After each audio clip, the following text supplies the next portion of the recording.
చంద్రబాబు సంచలన ప్రకటన. ఖాతాలో 50,000 జమ. 50,000 మీ ఖాతాలో పడాలంటే ఏం చెయ్యాలో ఈ వీడియోలో కంప్లీట్ ఇన్ఫర్మేషన్ ఉంది. దీనిపై ఈరోజు వీడియో చూసే ముందు ఈ వీడియో మరో 10 మందికి వెళ్ళాలి అంటే మీరు చేసే ఒక లైక్ నాకు ఎంతో అవసరం.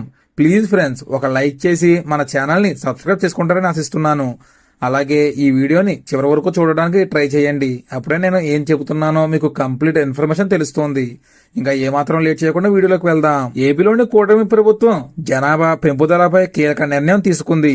మూడో బిడ్డ నుంచి ఎంతమంది పిల్లలుంటే అందరికీ తలకు 50,000 చొప్పున ఆ కుటుంబం ఖాతాలో బిడ్డ పుట్టిన రోజే ప్రభుత్వం జమ చేస్తుంది.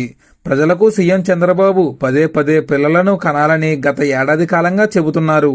కేంద్రం నుంచి వస్తున్న పన్నుల వాటా జనాభా ప్రాతిపదికనే ఉండడం, జనాభా ఆధారంగానే భవిష్యత్తులోనూ ఇదే ప్రతిపాదకన నిధులు కేటాయింపు జరుగుతుండటంతో సీఎం చంద్రబాబు దూరదృష్టితో ఈ ప్రతిపాదన చేశారు. తాజాగా జరిగిన కేబినెట్ భేటీలో రాష్ట్రంలో జనాభా పెరుగుదలపై కూడా సీఎం చంద్రబాబు మంత్రులతో చర్చించారు. ఈ విషయంలో ప్రజలను ప్రోత్సహించేందుకు వీలుగా ఆర్థిక ప్రయోజనాలు కల్పించాలని నిర్ణయించారు. మరి దీనిపై మీరేమంటారో కామెంట్లో తెలియజేయండి. Thank you for watching.